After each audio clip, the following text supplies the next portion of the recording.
bringing us information and news you can use with a little laughter sparse in between. I'm flying solo this morning. It's just me so far in the studio, along with the super producer, Brother Jared, there, and he's helping me out get reacclimated and everything. But we have a great show this morning. Going to have two guests coming in before the morning is done.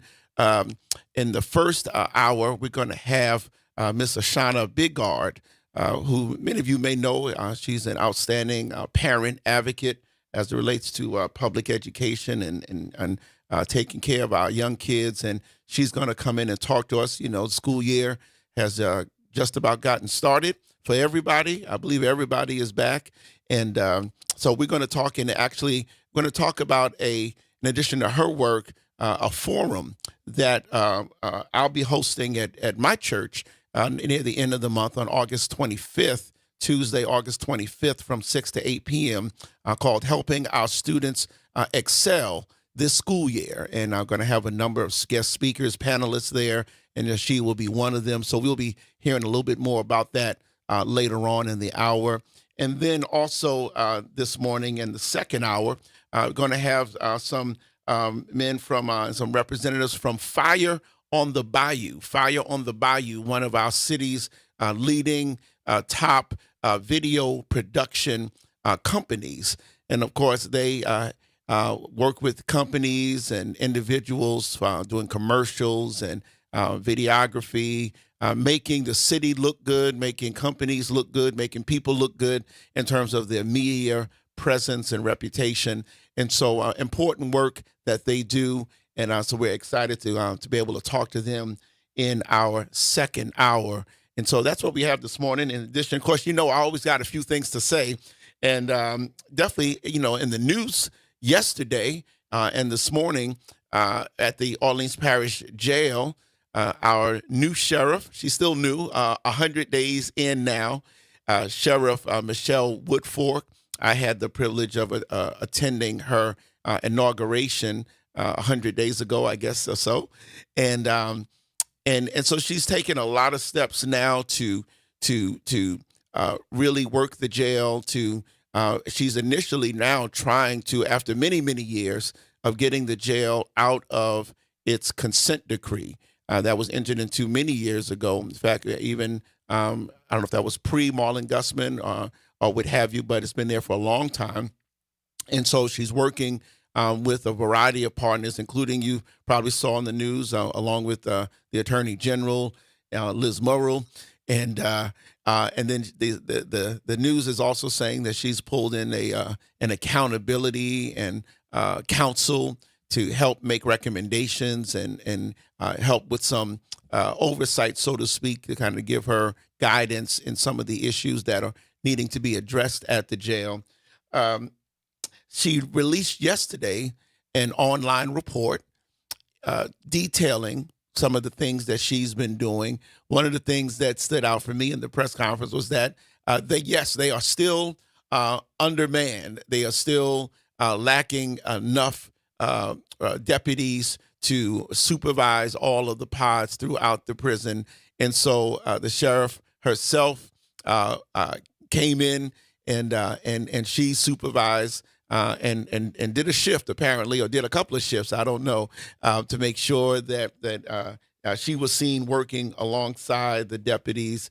And so that definitely is commendable.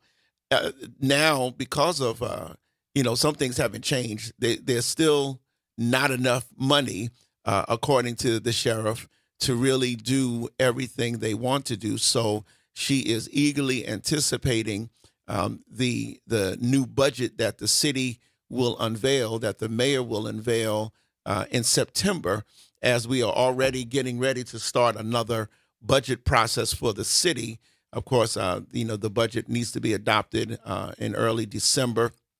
And so that process will begin in earnest in October, when they usually have hearings and with all the city agencies and what have you. But the mayor, and I think, they're moving up the process, which is good, because that October to December was really rushed. So now we'll have the mayor's budget in September, giving the community as well as members of the council and others more time to really examine it. So the question is, will the sheriff's office get a bump? And if so, how much? And last year on articleNOLA.com said that they were reduced by 20%, if I'm correct. And so that would be a big thing. No matter how great your administrative skills are, how much wisdom you have in terms of dealing with people in a situation like this, if you don't have the money, if you don't have the staffing, and even if they get a bump, the question is, will the salaries be able to be raised? The article also noted that the Orleans Parish Sheriff Office it pays its deputies the least. That's right, the least amongst all the other sheriff's offices. Now, of course, they're not completely equivalent in the sense that, as we know, here we have NOPD in New Orleans, which is the primary public safety entity, whereas in other parishes, the sheriff's office is their primary public and law enforcement entities, where we have the sheriff's office, which has more limited duties, and primarily the jail and then the courts and what have you. But nevertheless, that needs to be corrected if we're going to have appropriate supervision. Even right now, there's over, I think there are 200 over in terms of the amount of people that the jail is supposed to handle. So you're already understaffed, and then you're overpopulated. So that's not a good recipe. That's not going to bake a good cake. And so also she mentioned that in the first week of her tenure, that they conducted a sweep of the jail, and they found 26 shanks throughout the jail. 26. And that's what they found. Hopefully they found them all, but that's what they found, 26. And so the question is, what measures will be put in place to prevent any more being produced or introduced into the jail, so that all the residents as well as all the staff can be kept safe during either their work or their time in the prison. What do you think about how the new sheriff is doing? What do you think? You can feel free to give us a call. The talk line number is 504-582-9422, 504-582-9422. What do you think? What have you been hearing? How do you think the media is treating the new sheriff? Are you hearing anything at all except for what's happened yesterday with the press conference? Do you think there's a change that's happening there? And what do you think? Do you think the sheriff needs more money? Or is it about just better managing what she has, so to speak? That's the argument that some people always make, that there's waste and fraud, so to speak, going on, and that we just need to use better what's there. So what do you think? I'd love to hear your thoughts about that, because this is important, because even though crime is down significantly, the people who get arrested and have to spend time in Orleans Parish Jail, we want them first to be safe, and as they go through the justice process, and then secondly, if we can, we want them to come out better than the way they went in. And that's also with programming that the sheriff's office has, whether it's education, and mental health care, which many people don't get when they're on the outside. They may only get mental health care once they get locked up, and that's unfortunate. So there's a lot of issues involved there, but it really truly involves all of us in terms of all of our public safety, and helping people to overcome whatever challenges they may have faced in their lives, which led them to being locked up for however long. So give me a call. This is Dr. Sanders, and happy to be with you this morning. There is one other thing that's really, really gotten under my skin in the last few weeks. There's the fact of the matter is that, let me put it this way. I'm thankful and realize that I'm blessed that I never had to worry if I got sick, that should I go to the doctor. I'll say that one more time. I never had to worry as an adult or as a child I believe my parents always had insurance. And as an adult, I've been blessed and fortunate. And I say that earnestly to have insurance. Now that means, sometimes it's, you still can get a hefty bill depending upon what, you may need to have done. But to have some insurance, to know that some of that load, that weight, that financial burden will be taken off of you because you have insurance, that is a great thing to know that you have, and that you don't have to say, well, I'm sick, but I can't go to the doctor because I won't be able to afford it. And hopefully I won't get worse. Hopefully my child won't get any worse. Hopefully we'll be able to handle it at home without going to a doctor, because you're afraid, because you don't have insurance of how that may affect you financially. A lot of people don't give Barack Obama, President Obama, a whole lot of credit in terms of doing things for Black folk. But let me share this with you. When he came into office, there were over 40 million people around the country without health insurance, 40 million. And a significant number of that, in terms of the Black community, were also without insurance. When he left office, due to quote unquote Obamacare or the Affordable Care Act, that number of uninsured was cut in half. Now, of course, the problem was not completely solved. I'm sure he would have if he could have, but to cut that issue in half in terms of reducing the rate of uninsured people in the country is a significant achievement. And it goes to this also. Not only did he have 20 million less people who worried about going to the doctor because they now have insurance, but the fact of the matter is that he knew, and as many of us know, that medical bills or exorbitant medical bills are a chief source of bankruptcy. And that goes for Black folks as well as for white folks and other folks. And so by tackling and addressing the medical or health insurance issue, that then you also make a dent in reducing bankruptcies and just significant financial distress for families and individuals who simply can't afford to be hit with a big medical bill. And so he did a great job there. And of course, as we know, Republicans and in Congress, they try to attack it too many times to count, literally, over and over and over and over again. They've tried to attack it. Well, of course, part of Obamacare is to give subsidies on the marketplace for people so that they can afford private insurance. If they can't qualify for Medicaid, then there was a Medicaid expansion, which increased the eligibility requirements so people could get health insurance. And then for those who didn't qualify for that, then they had the marketplace, and you could go on, and then you would get a subsidy per month, and so that you can get a health insurance premium that you could afford. Well, guess what has happened?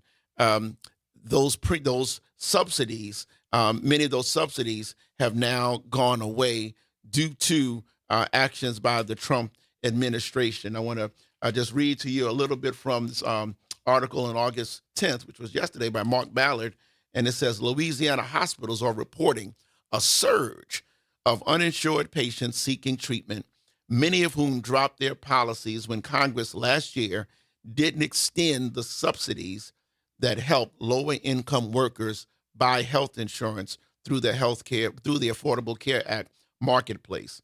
And then it says recent federal reports show that about 3 million, hear that, 3 million fewer enrollees nationally kept the subsidized coverage offered to people who make too much money to qualify for Medicaid. And y'all, let me just stop there. To make too much money to qualify for Medicaid, that don't mean you rich. Those guidelines are pretty low. And so, but they did not make enough money to qualify for Medicaid, but they made not enough to buy the policies on their own. So they were in that gap. Millions of people who are in that gap can't afford health insurance on their own, whether it's through their jobs or what have you, but make enough money where then they don't qualify for Medicaid.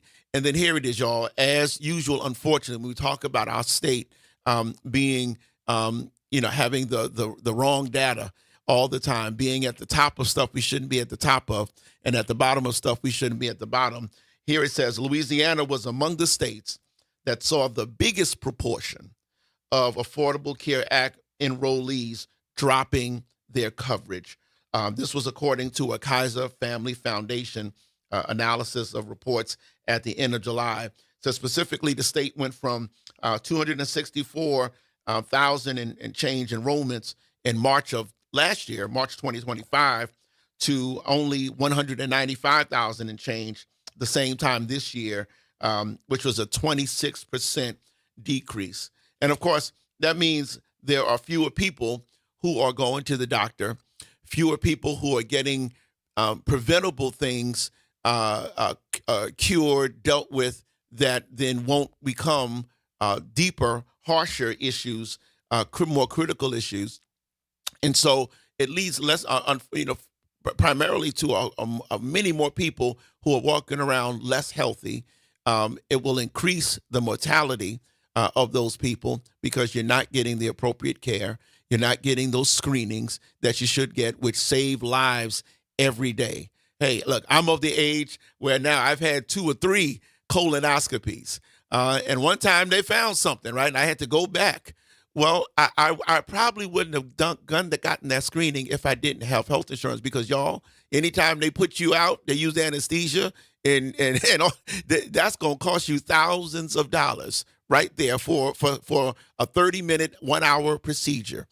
Right. And so and there are other things, of course, the mammograms for the women primarily, and all those other screening, the prostate screenings and all other things that we know help keep people alive. People will not get those things because they can't afford to pay for them. And so so this is what's happening now. Of course, we should always be advocating and calling and not this is our congressman. I know he's against this, Representative Carter, but we need to call our state, our U.S. congressmen, whether you voted for them or not, and let them know that you're feeling the pain. There's a writer, I believe it's Audre Lorde. I could be wrong. Somebody call in if I'm wrong. 504-582-9422. But somebody said that, if you don't talk about your pain, right, some people will kill you and then say you enjoyed it. And I'm paraphrasing, but we have to let our pain be known and not suffer in silence. And if you are one of those people in this case, who you no longer can afford because they've ripped away subsidies, while at the same time, this administration at the national level requesting literally billions of dollars for more missiles, for a war that just about nobody wants and nobody sees how it's going to end, and that it seems like we're losing in the first place. Yet billions for that, yet we can't afford, that the government says, to extend just a few $100s a month to people so that they can afford health insurance, so that they can stay alive, and not just stay alive, but have a quality of life that other people who have money get because they can afford it.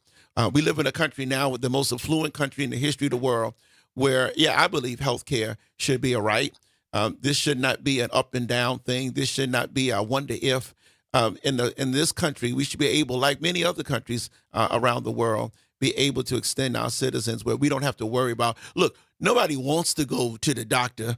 So the idea that people are abusing their medical care, who wants to sit in the doctor's office? But when you have to, when you need to, it's good to be able to go. And so say something, y'all, about that. Let our senators know, let the governor know, let others know that this is an issue, this is a problem, and we're feeling it right here in Louisiana, and it doesn't have to be this way. I think, is it time for my break?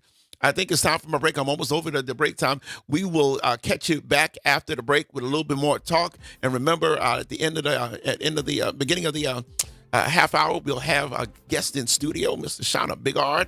And we're looking forward to talking about some education matters. Later on, we'll talk about with Fire in the Bayou, about some of their video production work, and how maybe you all can get involved and see some of their work But we'll be coming right back after the break. I'm Dr. Sanders, Torrance Sanders here with you, WBOK, 1230 a.m., the station you listen to all day long.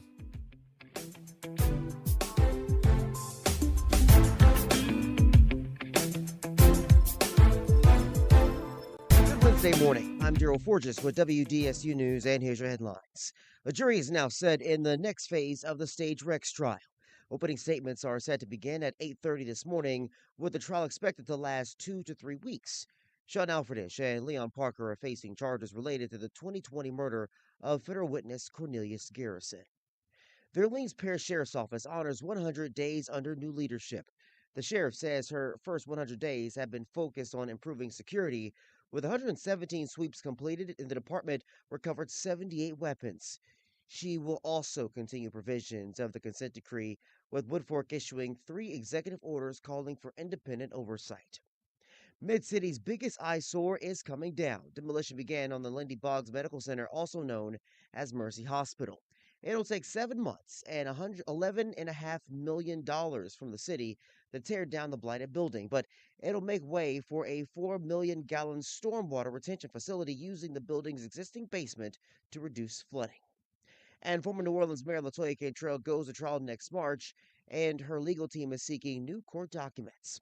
They're asking for transcripts or interview reports of a former top employee who appeared before the grand jury that indicted her. Records show the government has produced over 160,000 pages of discovery, including data from Apple and Google, and footage of the entrance of the Batavo apartment. Cantrell is accused of using city funds for personal use to cover up an alleged relationship with her bodyguard, Jeffrey Vappy. I'm Daryl Forges, and that's your headlines for WBOK. And have a great day. New Orleans never sleeps, and neither does WBOK. Now, every voice, every moment, and every show is in your pocket. Search WBOK Media wherever you get podcasts. Download, share, rate us 5 stars. Because when you support us, you amplify Black voices and the New Orleans culture. New Orleans parents, is your child preparing for the ACT? Top Tutors for Us provides personalized test prep designed for African American students who will connect with tutors who look like them from top HBCUs. Our students receive targeted instruction, consistent practice, and the encouragement they need to raise their scores and compete for college scholarships. Founded right here in New Orleans, our award-winning program was designed with our students in mind. Don't wait until test day. Visit TopTutorsForUs.com and help your child begin preparing today. Well, Saints of God, this is Pastor David Impartan Sr. coming to you over the airways of WBOK, your favorite host of Change Your Water, Change Your Mind. I want to invite you to our show every Saturday from 1 o'clock to 2 o'clock p.m. That's Change Your Water, Change Your Mind. I want you to invite your family and friends to a broadcast that's designed to change your life, the way you think, the way you act, and what you eat. We want you to tune in every Saturday at 1 o'clock, WBOK, 12:30 a.m. See you on Saturday. WBOK is pleased to announce the reboot of Crosstown Conversations with host Gene Nathan. A heightened focus on cultural entertainment events and the creators who present them. The new time is now Saturday at noon. Tune into the stories of our exploding creative scene with Gene Nathan on Crosstown Conversations. You're still glowing, flirting, grooving. You've still got it. But your immune system weakens as you age, making it harder to fight illnesses like pneumococcal pneumonia and RSV. Vaccines are a key part of any health routine and can help protect you from getting really sick. Ask your doctor or pharmacist which vaccines you need. See more at PfizerForAll.com. Sponsored by Pfizer.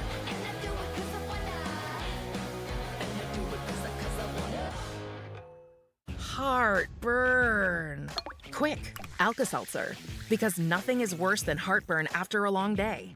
When you're finally off the clock, dinner's done, feet kicked up, kids asleep, and boom, heartburn tries to steal the moment. Quick, Alka-Seltzer. Because nothing works faster for heartburn relief. The effervescent tablets start neutralizing acid in seconds, so you can sit back, relax, and unwind from your day. Next time heartburn hits, quick, Alka-Seltzer. Use as directed. This is The Law in Your Legacy. I'm attorney Pete Hamilton. I'm attorney Ryan Hamilton. Comparing the cost of wills, successions, and trusts. A will might only be a few $100s, but your family could end up paying more in legal fees. Trust costs more upfront, but saves time, stress, and potentially thousands. Think of it as paying a little now to avoid a big bill later. Smart planning means big savings for your family. This is not legal advice. That's just a tip brought to you by Liberty Bank and Trust. For more information, go to libertybank.net or contact us at 504-915-5016. What if you could pull up a chair at the same table as your doctors? Join me, Kimber White Dupree, as I welcome board-certified physicians, Dr. Princess Dinner and Dr. Darlanda Reno Harris. For Table Rounds, we're bringing those meaningful medical conversations out of the hospital and into our community. Health topics that matter most, from the health disparities and menopause to mental health and much more. Table Rounds with Dr. Princess Dinner and Dr. Darlanda Reno Harris. Every fourth Monday at 10 a.m. on the front porch, because better conversations lead to better health. This is your news update for WBOK from WDSU. For all your news and weather, watch WDSU News, New Orleans' leader in live, local, late-breaking news. Today at noon and 4 p.m. Another very hot day with partly cloudy skies. There is also a chance to see some scattered showers and thunderstorms. Once again, not everyone will see them. This is more than likely going to be for the South Shore. Highs for today, though, will reach 90 to 97, feeling like the triple digits. For tonight, 76 to 79. The next story for us will be the temperatures heating up as we get to Thursday on into the weekend. Temperatures reaching the mid to upper 90s. Heat advisories are possible. From the WDSU First Warning Weather Center, I'm Raven Reshaw. Good morning, wake up. The Good Morning Show. Good morning. On WBOK. And we're back. 7:27 here on the Good Morning Show. WBOK, 12:30 a.m. Our talk line is 504-582-9422. And I got a correction to make. Apparently, we're going to have in our second hour Mr. Jason Villamaret. He's with Fire in the Bayou, which is a great company, but he's actually coming to talk to us about a more serious matter about prostitution and human trafficking issues in our city and around the state. So glad to have him come on and talk about those issues, but we do want to hear kind of a little bit about what he does and what's led him into these issues. But we do have a caller on the line. Ryan, come on over. Hey, good morning, brother, Dr. Pastor. Yes, sir. How you doing? Good. Glad to have you call in. What's on your mind? Yeah, good to hear you. Something tells me if you had gone to my high school, you would have been top in extemporaneously speaking. You remember those clubs schools used to have? Yes. 4-H, and that was impressive this morning. You really rock and rolled that. But well, thank you. Did they have those? Did you go to school? Did you go to high school in Carolina? Or? Yeah, no, I'm originally from the Bronx, New York City. Oh, okay. And so I came here to go to grad school back in the 80s. But they did have those clubs, but I did my first public speaking. My mother, who was a teacher, made me do a speech about Crispus Attucks, who was one of the Revolutionary War, one of the first black persons killed in the Revolutionary War. And so I had to do a speech about him. So they've been training me a long time. Yeah. I mean, those clubs. I feel like those clubs were just crazy important. I mean, they had small engines, shop, 4-H, which taught with dealing with livestock and animals. I mean, those things were invaluable at training young folks to just come up and like get their get some at least some familiarization and stuff that wasn't just academics. And it seems like now a lot of schools it's either athletics, academics, and a lot of those like real world experiences are left off the table with cuts and such. But anyway, I just kind of wanted to give you a break before you had to deal with the guests and say all that. But it's crazy that there's so much money going to other places, but yet the people that actually need stuff. That's right. We don't have millionaire lobbyists lobbying for us to get that. I mean, we have congressmen and stuff, and they do what they can, but it's wild.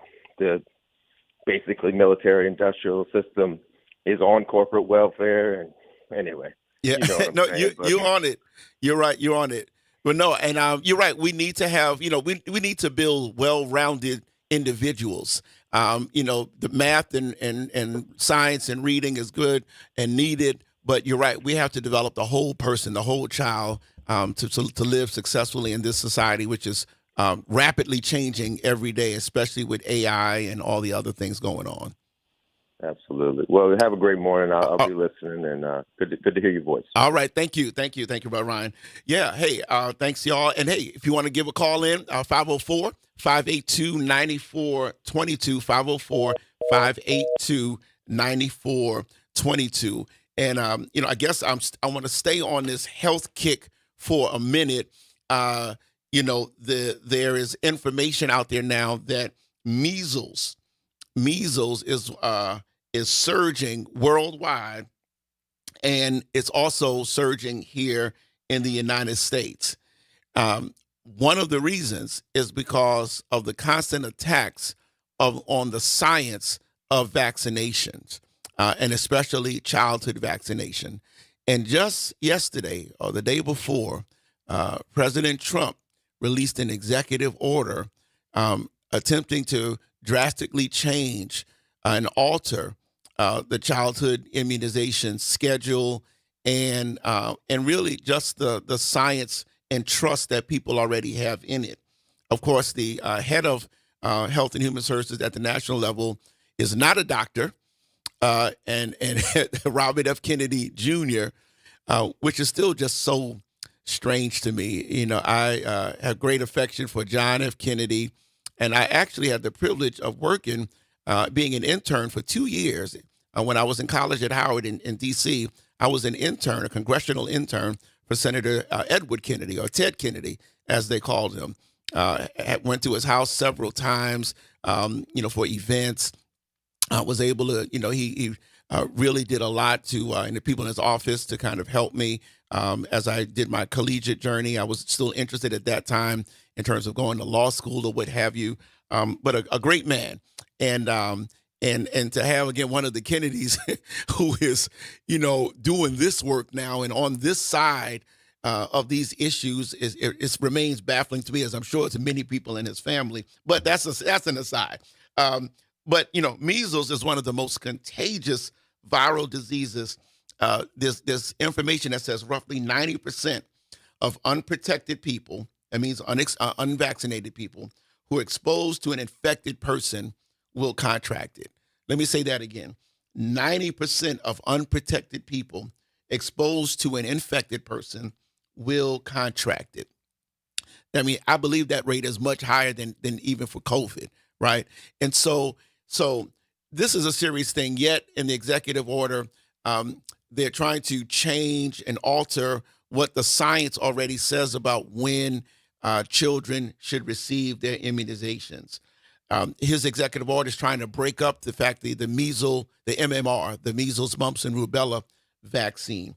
Let me give you some information from the American Academy of Pediatricians, and this is for all the parents of young children and the grandparents, caretakers, because some people may be listening to this foolishness. And just because the president puts out an executive order, don't make it right.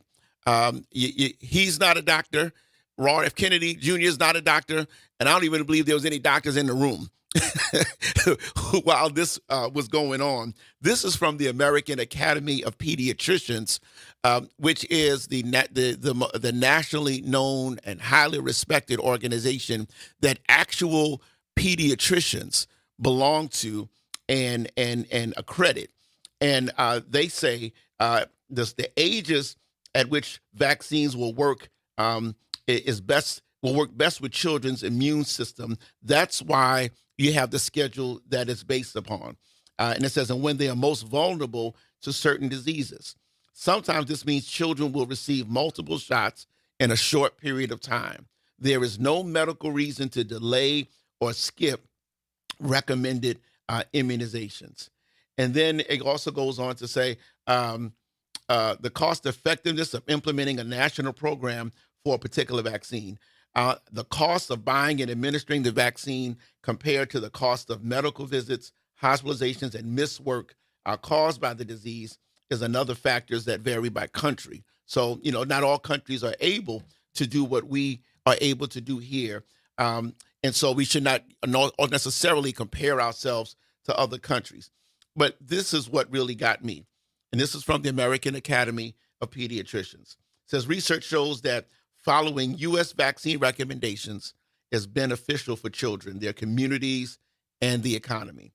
A 2024 CDC report indicates, quote, among children born in the United States during 1994, that was just yesterday, y'all, until 2023, routine childhood vaccinations will have prevented approximately 508 million lifetime cases of illness, 32 million hospitalizations, and 1.1 million deaths, resulting in direct savings of $540 billion and societal savings of $2.7 trillion. Now, there was a lot of numbers there, but what they're saying is that this, and this is the CDC, you know, before Trump's people got in there good, that because they were looking backwards from 1994 to 2023, and they've already documented that because children have been getting vaccinations according to the schedule that's already been recommended, that they have prevented 508 million lifetime cases of illness, 32 million hospitalizations. And, you know, I have two sons. They're both adults now. But one of my sons, when he was young, had to go to the hospital for RSV, the RSV virus. And I can tell you, remember, as a parent, those 3 to 5 days, I forget how long it was, some of the worst days of your life, right? Now, of course, there wasn't a vaccination at that time that can prevent the RSV virus, and that's a common amongst children during certain times. But you know, just imagine if your child gets the measles or the mumps, and you could have prevented that with just a simple shot, because you don't want to be in that hospital room unnecessarily for something that could have prevented. And so it just blows my mind that people, now I know, you know, there's, again, the junk science out there about autism and the vaccinations. The people who tell you they did their research didn't do no research, all right? Because if you looked at the research by the real researchers, there is no question. And I'm not just saying that. The American Academy of Pediatricians, the ones who go to school, not just high school, not just college, not just medical school, but then go through their residency of years also, learning how to work with children, studying children. They say that this is what we should be doing. So, you know, you can argue with it if you want. Don't argue with me. Argue with the pediatricians, but they know the science, and that's what they are telling us. So be careful and make wise decisions. And most of all, talk to your pediatrician, because your pediatrician or your child's pediatrician, your grandchild's pediatrician, your nephew and your niece's pediatrician, they have an ethical, legal, and moral obligation to give you the right information, undisturbed from any political pressures and all of that stuff.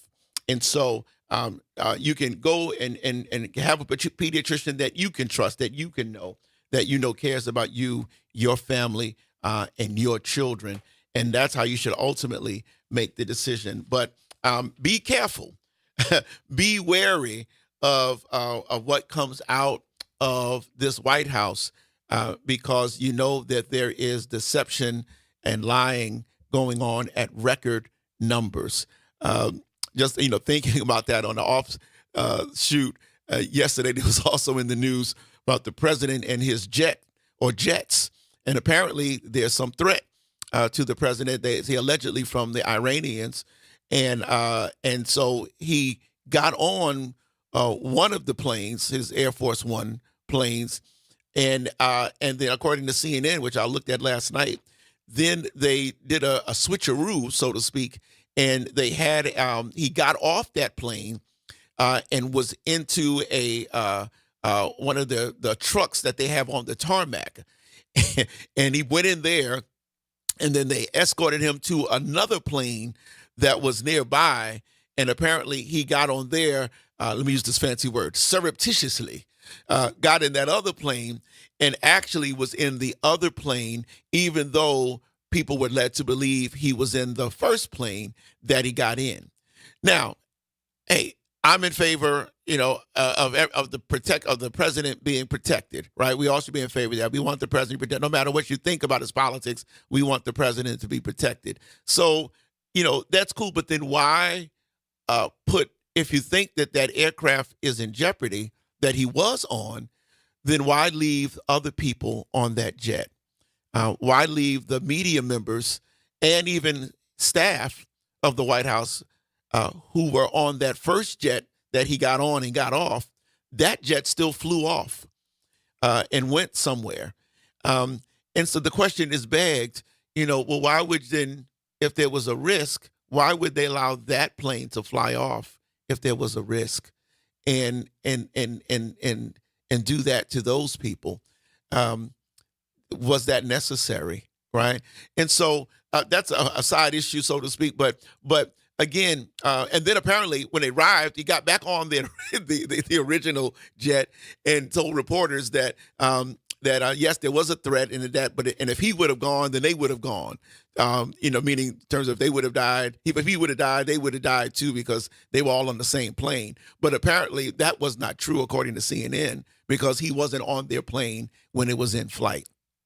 Amazing to me. Amazing. Again, not to take efforts to protect the president, but what about protecting the American citizens who were on the plane, the journalists, the staff, and whoever else was on that plane? That also needed to be addressed. So, I'm thankful for all of your callers. I thank for Ryan. Again, if you want to give us a call, 504, we're getting ready to come up against another break, but 504-582-9422,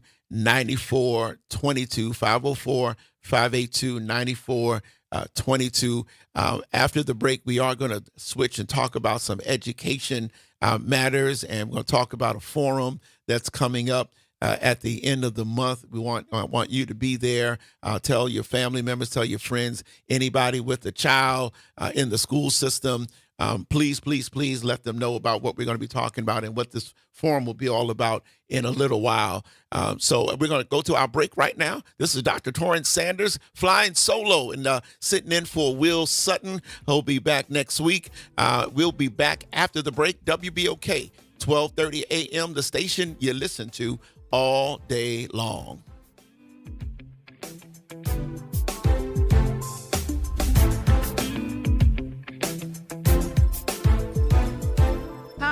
My name is Shirley Simon. I am Dr. Brenda Jackson. Hello, my name is Linda Payson. We are all members of the NAACP New Orleans branch, and we would like to invite you to our President's Legacy Breakfast. The President's Legacy Breakfast will be held on Saturday, August 29th, 8:30 a.m. at the Hilton Riverside Hotel. Get your tickets today at eventbrite.com for $100 or call the NAACP at 504-434-8965. Climate Hope NOLA presents this month's climate keyword, adaptation. Climate adaptation means preparing our communities for stronger storms, hotter days, flooding, and rising water. That means planting trees, restoring wetlands, protecting homes, and helping families recover stronger after disasters. In New Orleans, resilience is part of who we are and how we survive. Learn more, stay informed, and take action with Climate Hope NOLA. Visit Team Hope NOLA on Instagram to learn more. This summer, the place to be is downtown. From incredible restaurants and shopping to retail, wellness, and so much more. Enjoy special offers and discounts from participating downtown businesses all season long. Brought to you by the Downtown Development District. Whether it's after work, date night, or weekend fun, there's always something happening downtown. Plan your next outing at participating locations like Coppervine, Mother's, the Audubon Aquarium, and Riverwalk Outlets. Visit downtownnola.com. Summer starts here. Good morning, wake up. The Good Morning Show. Good morning. On WBOK.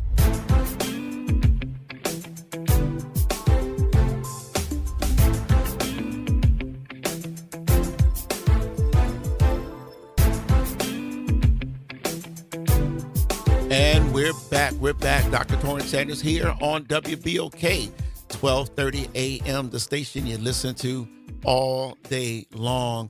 We should have our guest in the studio in a little while, but we're going to go ahead and start talking about education in a forum that I'm proud to be able to host at my church, the Sixth Baptist Church, 928 Felicity Street.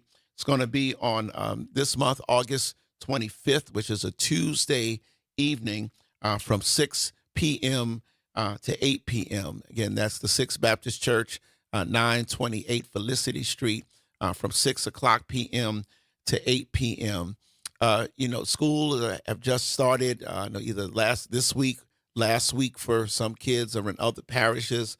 And, I always remember, the start of school. My mother, as I mentioned, was a teacher. And so it was, she did her best to excite me and my sister. And it was good to see friends that you didn't see for all the summer, the excitement of a new grade. I remember when I finished second grade, I asked my mother, "Ooh, is third grade going to be hard?" She goes, "Well, how'd you do in second grade?" I said, "Well, I did okay." She goes, "Well, second grade prepares you for third grade." And so I would feel my anxiety would go down. And then I would ask the same thing at the end of third grade, going into fourth grade. "You think I'm going to make it? You think I'm going to be able to handle it?" That's where the big kids are. And she said, "Yeah, well, you did well in third grade, and third grade prepares you for fourth grade." And so the other thing that my mother did was that the first day of class, she came with me to school, and this was up until at least sixth grade. And she would go to my homeroom teacher or my teacher, and says, "Whenever you can talk, I'm gonna be here." And then she would say in front of me to the teacher, "Look, if nobody else gets it, he better get it." She goes, "And if you ever have any problem with him," she goes, "this is my number. I'm right here. You can give me a call." And so you can, with that, of course, I didn't like it all the time because it was like, now she put me on blast. Now I got to do, I got to act right, right? But it also made me feel good because I knew and understood that then the teacher knew that my mother expected great things from me, and that I couldn't play around in that class because there was a connection between my mother and the teacher.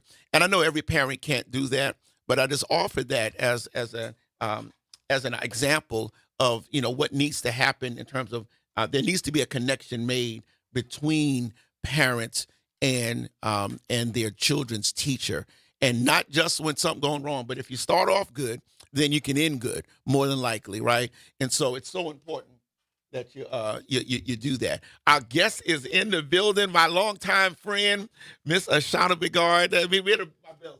Here's my bell. I got my bell. All right. How you doing this morning? I am doing good, and I'm so sorry for being late, but I was depending on Lyft. I knew it was going to be there 5 minutes. I was wrong. That's all right. You made it. Like the song said, you made it somehow. So I know this is not your first time. I was just giving a little story about my first days of school and how my mother used to embarrass me every first day by coming to class with me and telling the teacher, make sure this one gets it, and if you got a problem out of him, here's my number, so I had no wiggle room. I had to act right all the time. But how you doing? And tell everybody a little bit about who Ashana Bigard is. Okay, well, Ashana Bigard, myself, I'm a lifelong New Orleanian. Many generations. I was just talking to a Lyft driver saying, I love my city. I love my people. And I know one thing. We are the bedrock of power. If anybody can work it out and make it work, it's us. Hey, that's right. Look, I was going to say amen. You sound like you was preaching there. So, and I know now you, I've known you for many years. We used to do work together at Agenda for Children back in the 90s, I guess that was. But I know now, the last few years, you've developed some of your own organizations, Amplify Justice and the Liberation Collective. And you're also an author. So just tell us a little bit about those, all those things. Okay, So yes, I am the director of Amplify Justice. Liberation Collective is actually the name of my 501c3. And so Amplify Justice is my program. I have been just trying to do work inside the gaps of because I've been an educational advocate and juvenile justice advocate probably for the last 17 or 20 years. And it's just there's a lot of gaps and a lot of things not happening. So I started my own organization. I also pissed off a lot of people politically when I said that the charter schools were hot trash on steroids about 10 years ago. So yeah, I was there. I remember that. Yeah, but at the time that's what I felt, and at the time it was kind of true. I will say that, of course, there are good charters, some good charter schools doing some good work, but so often our children are just cheated out of the resources they should have, and the schools do not operate with best practices so often. Not to say that there aren't great teachers, great administrators, and people doing incredible things in schools, because there definitely are. And I know some of those people doing a wonderful job. I wish I could sit here and name them, but I'd be here all day. But there are also a bunch of people who should not be teachers or be around small animals who are also in our schools. So I hear you. And just because I know you've written a book or two, just tell everybody about that. Any author, I want to give them some shine. Okay, I wrote 2 books. One is called Hurricane Katrina, Beyond Resilience, Katrina 20. And I wrote that one just because I feel like a lot of people have come to our city and wrote stories on us. And I wanted to write from a firsthand lens of what actually happened, especially in the education and justice system, and how basically disaster capitalism came. And a lot of the stories that aren't being told about like how much we fought, because there's a story about how like people just came and took over our city and we let them, when the truth is we were fighting the entire time. From the very young to our elders. We had 4-year-olds testifying to what was going on in schools. And we had Jerome Smith coming out to meetings, still fighting on behalf of children. And that happened, and it was real. The other book I wrote was called What the Grandmother Kept. And that was, I was teaching at Tulane, did a whole bunch of research on Black indigeneity because I was literally challenged by a student who said that the Mardi Gras Indians were culturally appropriating. That wasn't the story I was told as a young person. I was told that even though in public they would say that they were paying homage to the Native Americans, in private they would say they were paying homage to their own ancestors. And for whatever reason, it has been really guarded in the Black community that a lot of us have indigenous ancestry as well as other ancestry. So I did the research on the reclassification. A lot of people know already about the Virginia reclassification by Walter Plecker, how he was reclassifying thousands of people and whole tribes to make them colored or Negro. But they don't know it was happening also in New Orleans with a lady named Naomi Drake. And, like thousands of people reclassified. And I believe, I did not get the research on that, but I believe it was about land and water rights and mineral rights. Wow. At the end of the day. That's deep. Now, that's a whole nother show. Yes, it is. That one. So we're going to have a break soon, and we see I got Reverend Calhoun on the phone. But let me just tell you a little bit about this panel, and then we're going to hear more from Ashana Bigard. So Tuesday, August 25th at the Sixth Baptist Church from 6 to 8 p.m. That's in the, they say, the Lower Garden District, the Irish Channel, the former St. Thomas, now the River Garden, right in that area. But we're going to have 4 panelists. Paulette Briggs Valerie from the Valerie Institute of Excellence. She is an expert in homeschooling, which I know has increasingly become an option for many families and Black families. And then we're going to have also Jamie Bell, who's a social worker, member of our church, and she's the manager with the City Seats provider of partnerships with Agenda for Children. And so she's going to talk to us, the families, about early child care and all the issues related to that, because we got to get our kids to start right. I am a Head Start alumni. From way back, I was, the first Head Start started in 65. I was born in 65. And so my mama put me in Head Start, when I was eligible. And so I'm a Head Start alumni. And then we're going to have somebody that I really know well, my wife, Dana Sanders, who's a longtime school social worker in Jefferson Parish. And she's also with Thrive Kids out of Children's Hospital. And so she's going to talk also about school system and parents and children. And then, of course, we're going to have Ashana Bigard, who's going to talk from a parent standpoint, parent advocate standpoint about IEPs and special needs and all of that stuff. And then some way, somehow, they're going to let me speak as a former school board member, because I may know a little something about some of this stuff. But we're going to go to Reverend Calhoun. I can hit number one. Reverend Calhoun, are you there? Yeah, I'm still here. How you doing, Ashana and Doc? We're great. Good to hear from you. Yeah, I got a quick question. Looking at the population now, is there any anticipation about when and they will start to close elementary schools? Because as y'all, we built a system for 60,000 students, and I think maybe we're down to 40-something thousand. So I do see it's only a matter of time. The other piece I have is that we are improving, that we've improved 2 points or 3 points. Can y'all really give me some understanding of what did we improve from? Did we improve from 0 to 2 or 0.2, or did we there you go, starting trouble, Reverend Calhoun. I know. Like, why are you asking me this question? You already know what I'm gonna say. So, thank you. Was that all? Was that what you had for us today, Rev? Yeah, that's what I got. Okay, we're gonna take a break in a second, and then we're gonna come back and really dive into those questions. Thanks for calling. And thanks for calling. We're going to take a break. We're going to remember those questions. The first about school closures, and then secondly, in terms of the improvement, quote unquote, in terms of the New Orleans public schools. We're going to talk about that with Mr. Shauna Bigard and myself. We welcome your calls, your questions, and your comments, 504-582-9422. We're on WBOK, 1230 a.m., the station you listen to all day long. Dr.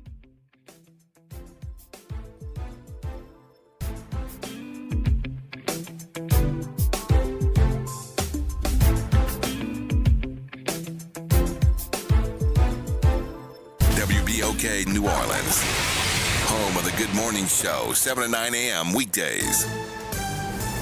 I'm Bree Wood with BIN News Now. The Trump administration is moving to formally define what qualifies as an ultra-processed food. The proposal will give the agency greater visibility into the substances that are entering our food supply.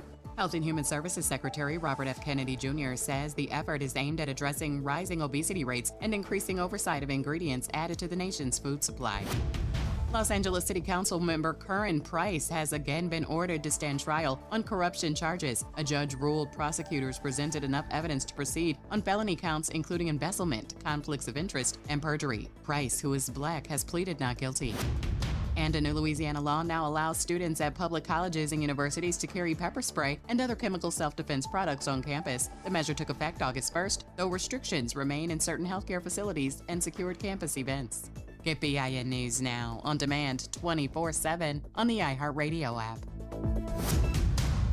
Good morning, wake up. The Good Morning Show. Good morning. On WBOK.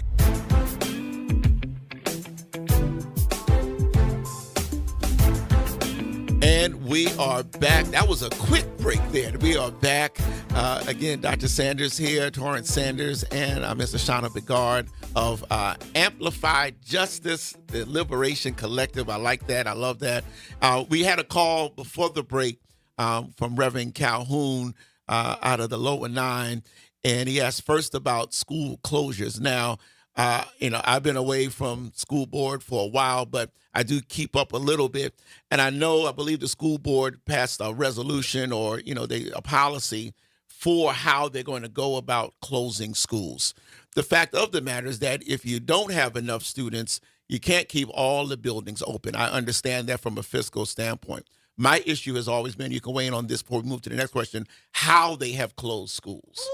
And then in the past, also the process in terms of how they pick and choose which schools got closed.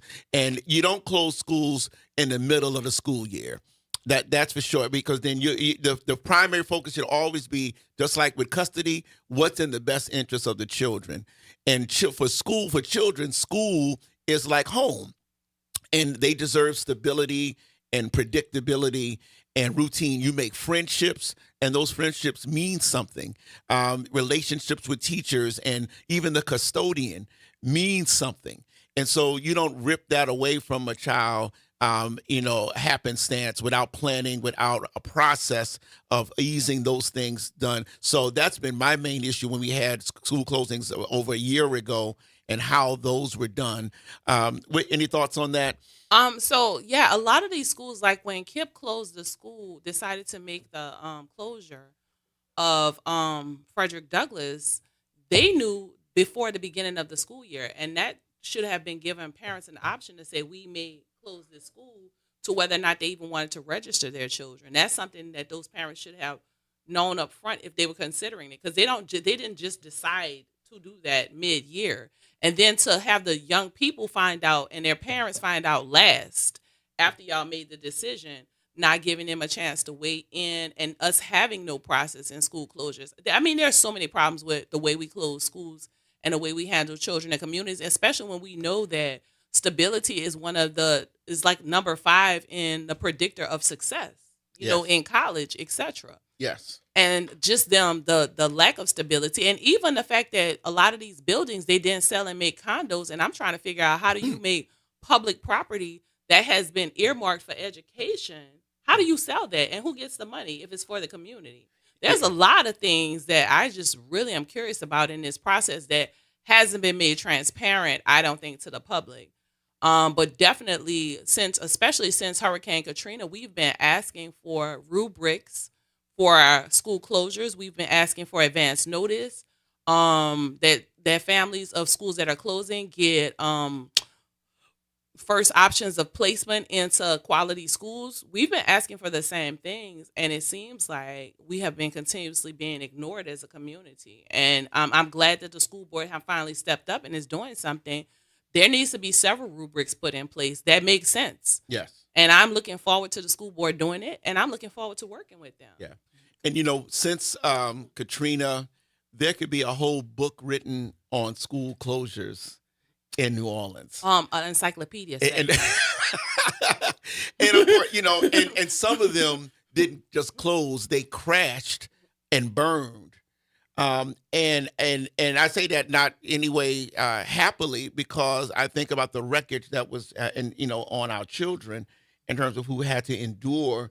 Some children went through more than one of those experiences. Literally, one of I call him my son, Antonio Travis of Black Men Rising, one of his mentees, who is very vocal about it. So I can say his name. His name's Rio. He is a brilliant young man, brilliant, beautiful young man. He went to 12 different schools before he graduated. And then the school he graduated from was Living School. And the very next year, it closed. Wow. Yeah. Reverend Calhoun also raised the question of the school system has touted recent improvement, and the state itself also, but the school system, I think, being a B rated, what have you. What say ye related to that? So I'm gonna try to be nice about this because I am trying to get grant money for my programs.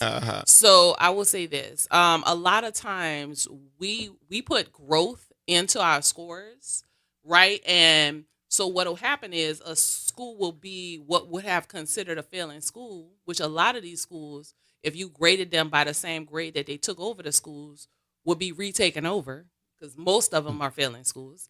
But if the school is at an F and they test the children at the beginning year and their scores are really low, and then they test them again and they're like average or on, even medium with the rest of the state or country, then it's like they count the growth as part of their improvement and therefore give themselves a higher grade. But if I was a school and I was padding my numbers, I would test those kids and they would not do well. I would test them either late in the evening after lunch or, tell them the test wasn't important. And then maximum quote unquote growth. Then, to add to your score. Grill them on the test, which a lot of these schools are test prep. And then test them at the maximum time and, of course, get all that growth. I'm not saying that that's what the schools are doing. I'm just saying that that's, I've heard things. I've advocated for educators, too, who have over and over again said that the schools were not really in compliance with national testing standards in the way that they're doing it. And I know some of the tests are monitored by state organizations, But I know a lot of the growth scores come from that. Yeah, and we have 2 callers. I'm gonna get to them real quick, but I want to share also some of the language that is used. You mentioned about growth and how that's factored in. The issue of mastery. And I, when I hear mastery, I think, wow, they just, they 5 grades ahead. But mastery just means you on grade level. That's exactly what it means. And so, that is deceptive. Now, that's not an Orleans Parish problem. That's, statewide. But to use the word, but they all have X percentage have mastered. Well, no, that just means on grade level ain't a master. And on grade level with the standards of today, because I say that my children do not know what I had to know to get to 3rd grade. I had to know my timetables. You're right. I had to know my cursive. Let's get to our first caller, Armtrice, and then we see we got James on the line. Armtrice. My Armtrice. Hello, you're on the Good Morning Show. Good morning. How are you, Miss Bigard and Doc? We're great. Listen, I was calling because you guys were just talking about the closure of the school, and I could have sworn that we suffer in this state from a literacy problem, and I know another pre-indicator of success is class size. So why wouldn't we right-size the schools instead of closing them and encourage small class sizes instead of closing the schools and pushing them all into still even bigger class sizes? Because even with this, the closing of the KIPP school, Nichols, I'm about to say Nichols, but it's not Nichols, it's what is it, y'all? Frederick Come on, tell Douglass. them my Douglass, age. yeah. Frederick Douglass. I talked to some of the students. They have 400 seniors in that building. So if they have about 400 seniors in that building, how many students overall do they have in that building packed up? The seniors are on the 3rd floor only. 3rd floor isn't big. That building was not big enough for the students it already was carrying. And that's a whole nother issue, the fact that we have brand new buildings and they built them not even high school, in my opinion, big enough to be high schools. Most of them look to me to be like junior high schools. But that's another conversation. So now they have them all packed over there in larger class sizes versus smaller when we already have a literacy problem. So, why isn't that considered? And also, Frederick Douglass was considered if these grade letters matter, right? Mm-hmm. That was an A school. When have you ever heard them close a school and put it into a failing school? And that would only be done to our kids, because do you think that they would ever consider closing their Hines on the lakefront and putting it in the one in Gentilly, talking about they had to right size their things? Would that ever be considered? No. So it's just a lot of things that are only done to our kids. And a lot of times we buy into yes, there are less kids. Well, we need to have less kids because we need smaller class sizes so we can work on this literacy problem. So why isn't that always? Sometimes we don't push back on the narrative. We just accept it and sprout it out for them. That was, and I'm about to get off. I'm sorry. That's all right. But even when we were fighting for Leah Chase School, right? Instead of us, we had Leah Chase fighting to prove their worth instead of having the school board that was telling us they couldn't run it to fight to say, why are you telling us you can't run one school? How many employees you have? Yes. How much are you guys getting paid over there? You understand what I'm saying? We are too accepting to fight and be on the defense of their narrative instead of pushing back and saying, no, we need smaller class sizes, because that way we can work on this literacy problem. No, you only have one school. What do you mean you can't run one school? You need to defend yourself about why you can't run this one school. They don't need to defend themselves about why they should be open. So we need to start rethinking how we fight. Yes. Again. Thank you, Armtrice. Thank you. Thank you so much. And James, you're on the Good Morning Show with Dr. Sanders and Ashana Bigard. Armtrice hit all my points. Dr. Sanders and Armtrice told you this 10 years ago on this same radio station. Well, not 10 years ago, but a couple of years ago on the same radio station. And I'm gonna say this. I believe it's a land grab. Like you said, you got an A, like she just said, you got an A school in that Bywater, and the only thing was wrong with it was it had a leaky roof. You invest in an A school, so what they're gonna probably end up doing is taking that school and turning it to a dang on apartment, and you got these children piled up on top of each other. The slave ship mentality all over again. You ain't fooling us. There's a McDonald's land grab. I see you. All right, I'm going to hang up. Thank you, James. Thank you. You know, yeah, I think, you know, they mentioned the Aaliyah Chase. Thank you, Trees. And I watched that on the, I didn't go down there, you know, but I watched it on TV, that meeting. And it was one of the most unsettling, disturbing meetings where the community is saying, we're here to support a school. And they had to almost like defend the school to the school board and only wanted their, and it was even hardly a year, where other schools have gotten 3-4 years to demonstrate their effectiveness and longevity. And it was like we were trying to find a way to close it rather than to keep it open. Oh, definitely. I mean, and some of the school clusters, like College Prep, they've got more than 3 or 4 years. I mean, College Prep had a couple of schools that were failing for like 5 or 6 years. Yes. And while they had these schools, they gave them another school to run. And then, of course, when Ben Cleveland had a child, his child went to a school that ran opposite of the way he ran his school. Let's not go there. So these issues, again, we're going to be talking about homeschooling because some parents choose that for their children for a variety of reasons. So if you're interested in homeschool, we're going to talk about that on Tuesday, August 25th at 6 o'clock. We're going to talk about special education and special needs from a parental perspective with Ashana, and from a social work perspective from Sister Dana Sanders, who's a school social worker. And we're going to talk about early child care with someone who helps parents get into those seats in the city, Ms. Jamie Bell, who works with the City Seats Partnership. So that's Tuesday, August 25th. You can go to our website, 6 Baptist Church NOLA with the number 6TH Baptist Church NOLA, and you can see the flyer there. We got another caller. Boy, they coming in now, y'all. Piper, on line 1. You're on the Good Morning Show. Hey, good morning, family. And I'm just, I guess, third time's the charm because I'm piggybacking off of Miss Antrice and Brother James. You have to look at the class sizes. And if we're doing this one app thing, you can balance schools out. So you can't say one school is overcrowded, the other one doesn't have the population. Because if I don't get my third choice of schools, then you're sending me anywhere anyway.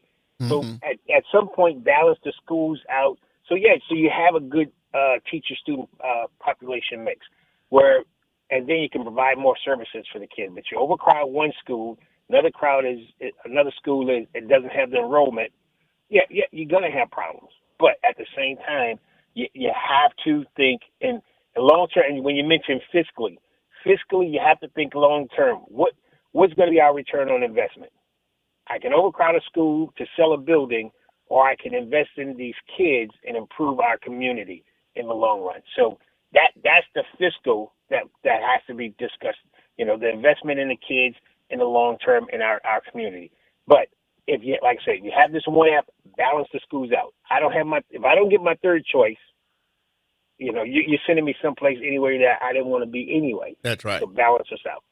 Hey, thanks for calling. Have a good morning. Thank you. And Miss Alicia on line 2. Good morning. Welcome to the Good Morning Show. Good morning. Well, good morning, stranger. How are you?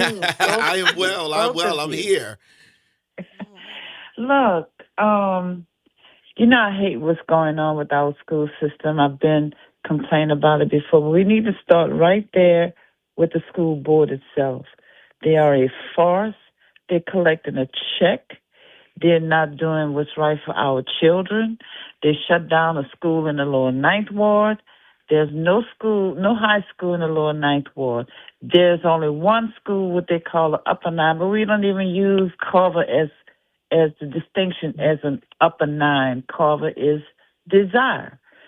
So there's no high school in those large areas. And then they're putting Douglas with John F. Kennedy. Mm-hmm. These are recipes for failure. This charter school system, this is truly a pipeline to prison system. Our children are failing. Crime goes up when our children are not being educated. I'm sick of it. They need to get rid of the school board. They need to get rid of, during the election and stuff for the endorsements, Utno endorsed a hairdresser who had a GED over somebody who had a much higher education and who was an educator. Come on now. And I don't even see that person out in the public. Their positions are just positions. Being in a community, going to the events and showing who they are, they're not doing a doggone thing for our children. And we, the people, need to step up, get rid of all of them. The Leslie Rosenthal Jacobs schools need to be closed, and we need to go back to the public school system for the public school education and not have all these people coming here making money off of us and failing our children. Thank you guys for letting me vent. That's okay. Thank you, Miss Alicia. Good to hear your voice. Have a great day. Thank you. Have a great day. Shauna, you want to respond to our callers? Okay, so there's three. One of the primary things is, and I'm going to say this: a lot of us have been all fighting to improve our school system. Even the parents who don't know. So there's a lot of people who just don't have time to know. You shouldn't have to have a PhD in education, early childhood brain development, adolescent brain development, and best practices to get your child an appropriate education, right? We shouldn't have to have that. However, we do really have to start looking at things critically and pushing back. Like the average person who does not have time because they're working 2 jobs, send an email, send a cousin a check, because it's what Miss Alicia, what all these callers says, is absolutely true.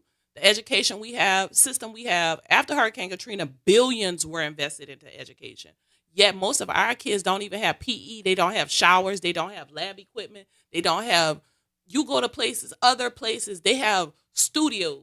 They're making television shows and online newspapers. They have microscopes. They go to PE, they shower.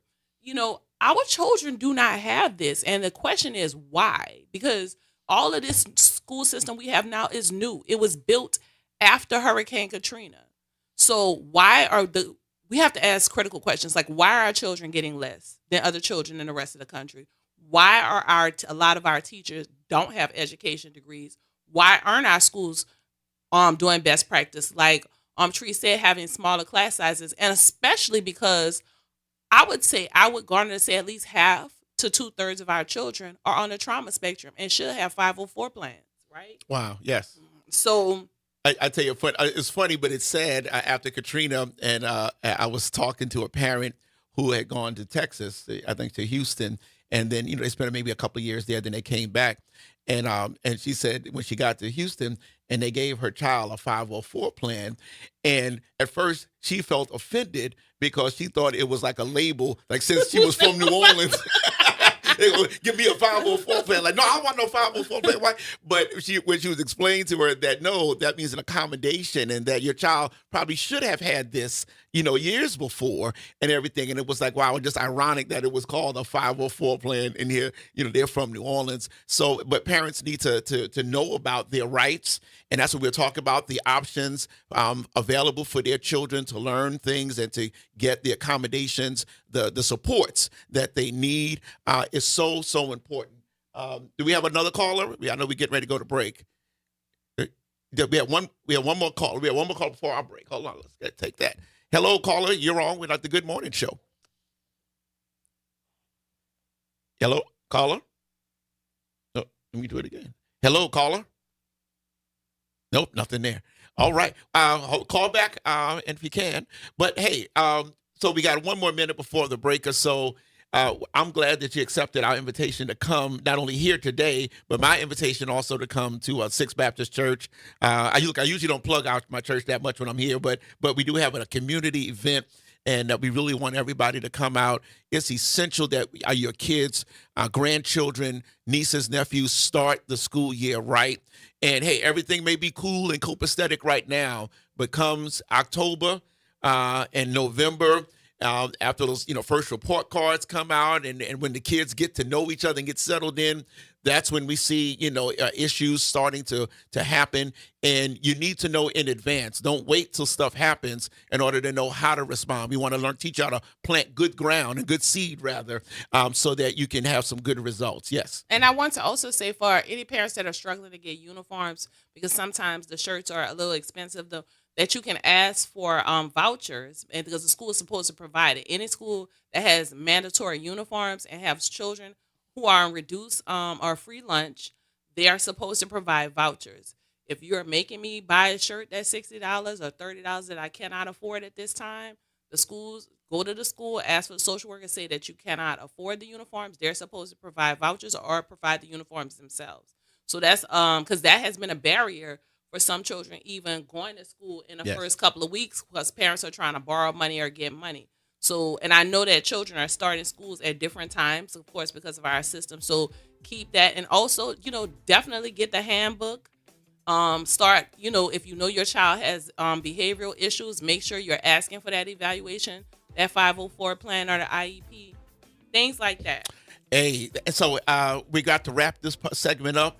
How can people get in contact with you? Oh, okay. So you can get in contact with me through my email, which is AM like in the morning, Bigard, BIGARD @gmail. Also, my cell phone number is 504-322-6582. And also, I'm a consultant right now for Southern Poverty Law Center.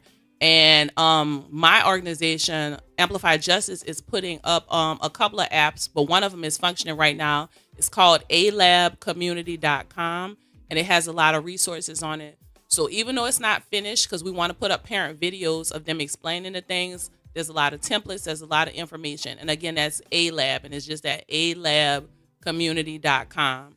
So you can go there and get information, and you can call me, email me. Also, I'm on all the social media, just my name, because I'm not fancy.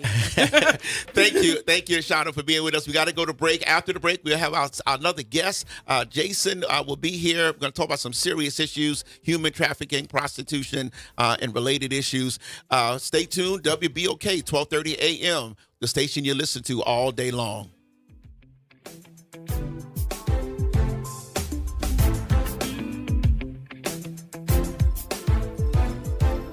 Wednesday morning, I'm Daryl Forges with WDSU News, and here's your headlines. A jury is now set in the next phase of the Stage Rex trial.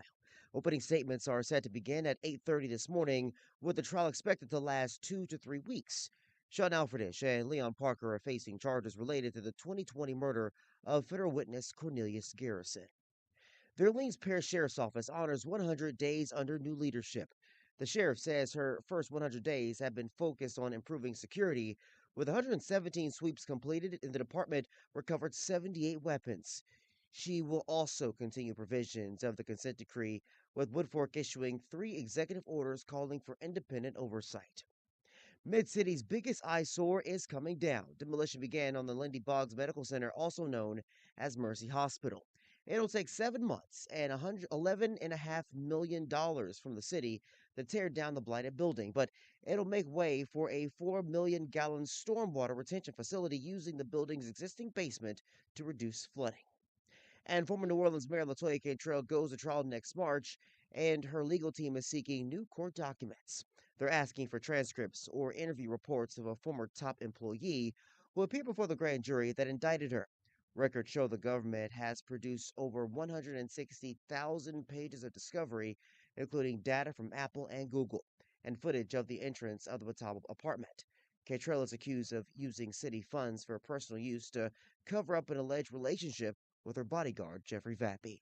I'm Daryl Forges, and that's your headlines for WBOK. And have a great day. Hello, friend. Tavis Smiley here with a special announcement. You can catch my show at a new time. Weekdays from 1 p.m. to 4 p.m. Same great topics, same great guests, same great conversations, just a little earlier in the day. It's Tavis Smiley, weekdays 1 to 4 p.m. only on WBOK 12:30 a.m. What New Orleans is talking about.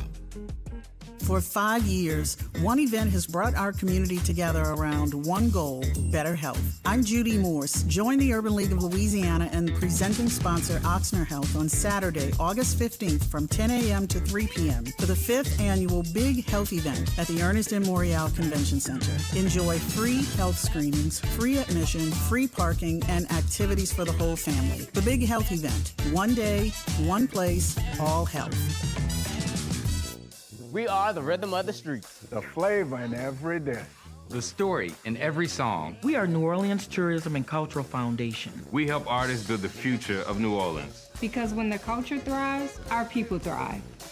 Every note, every brushstroke, every dish is a door opening new possibilities for those who carry our traditions forward. And when we open that door, the whole city moves forward. For New Orleans Tourism and Cultural Foundation, culture is our open door. New Orleans is built to host, and at the New Orleans Ernest and Memorial Convention Center, it is where big ideas, major events, and careers come together under one roof. As the 6th largest convention center in the country with a team recognized as a national top workplace, we are proud to power the events that keep our city moving forward. Our staff of more than 450 brings nearly 3,900 years of combined experience, an average of almost 9 years each. If you're looking for a robust benefits package, career stability, and opportunity, visit mccno.com to explore open positions today.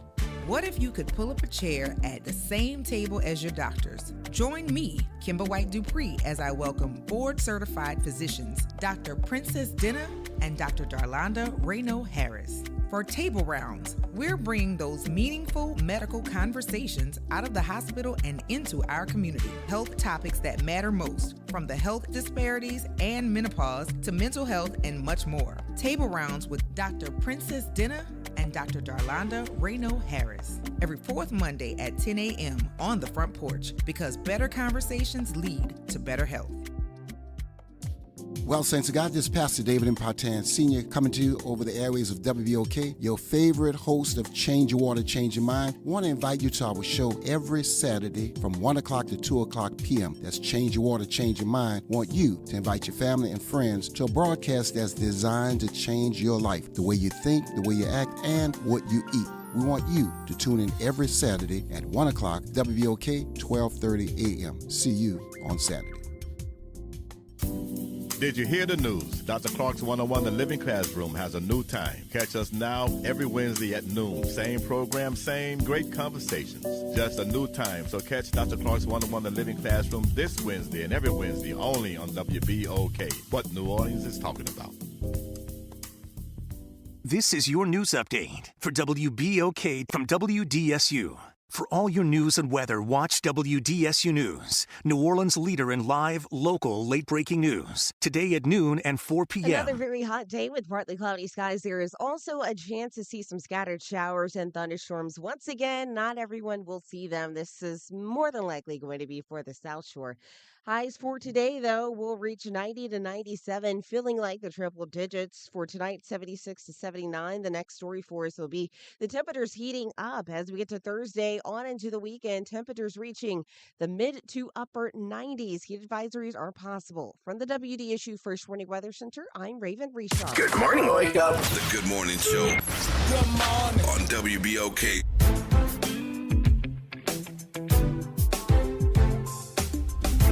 And we're back. WBOK 12:30 a.m., the station you listen to all day long.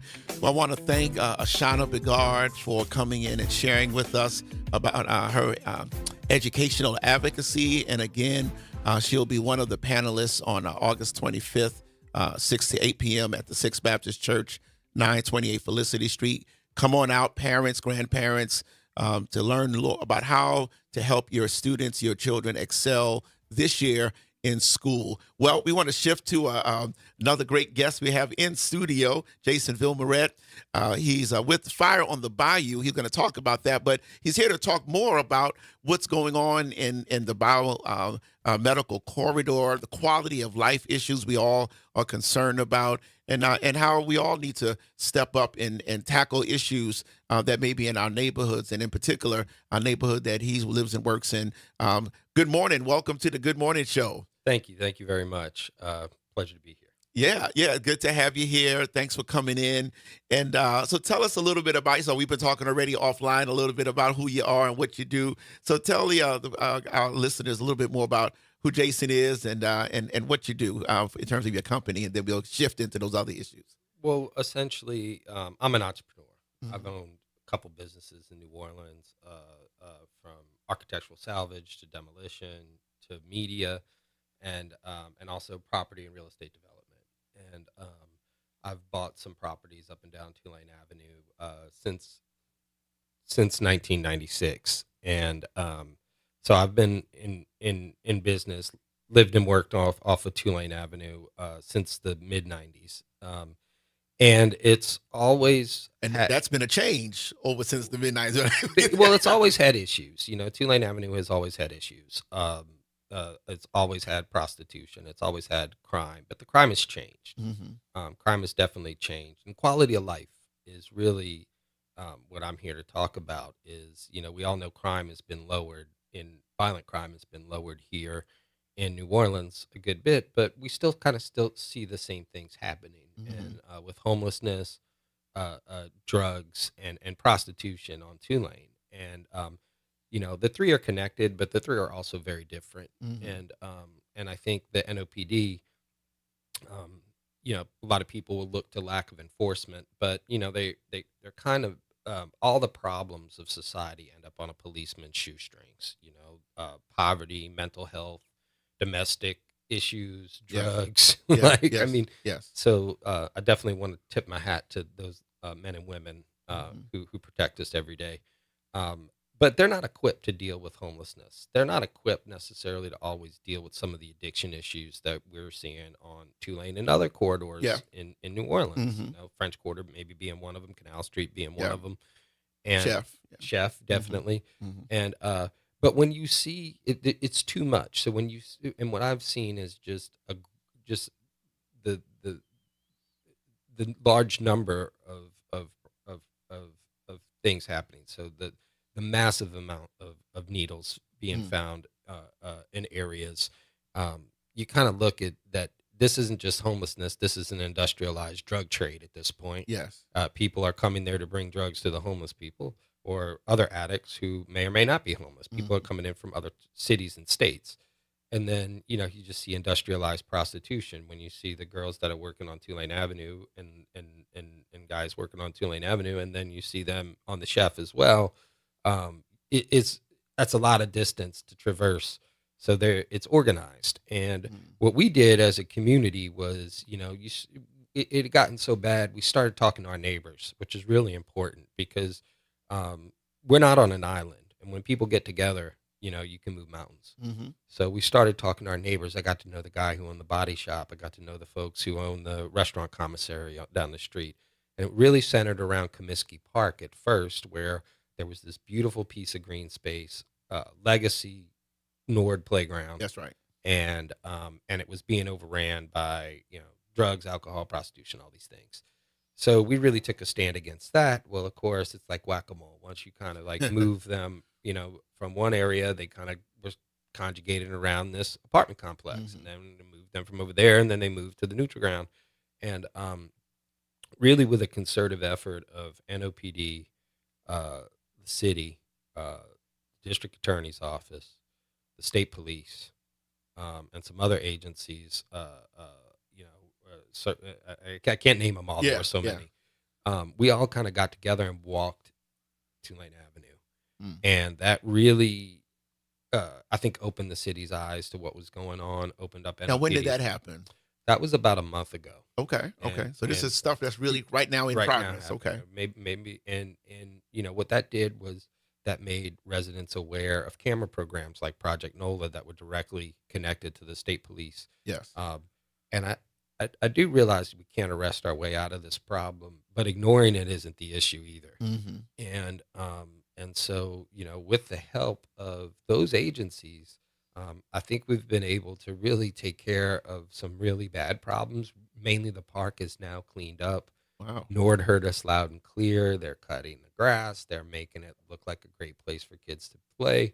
And really my dream is to see more organized sports activity there, more community activities, festivals, the neighborhood using that green space and really taking it back and making it be a symbol of what neighbors can do to a community, because really it's our city. The politicians just take care of it. That's right. No, I commend you and your efforts and walking the block. I was talking to our former guest, I'm a former school board member, and what I did before I even qualified for office was I walked my district twice.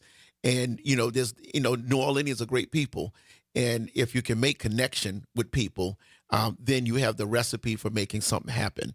And so you did that. Then you engaged your local officials so that they can, they knew, but they didn't know, perhaps in the way that the deep way that they needed to know. And then that breeds accountability. Sounds like what I'm hearing and everything.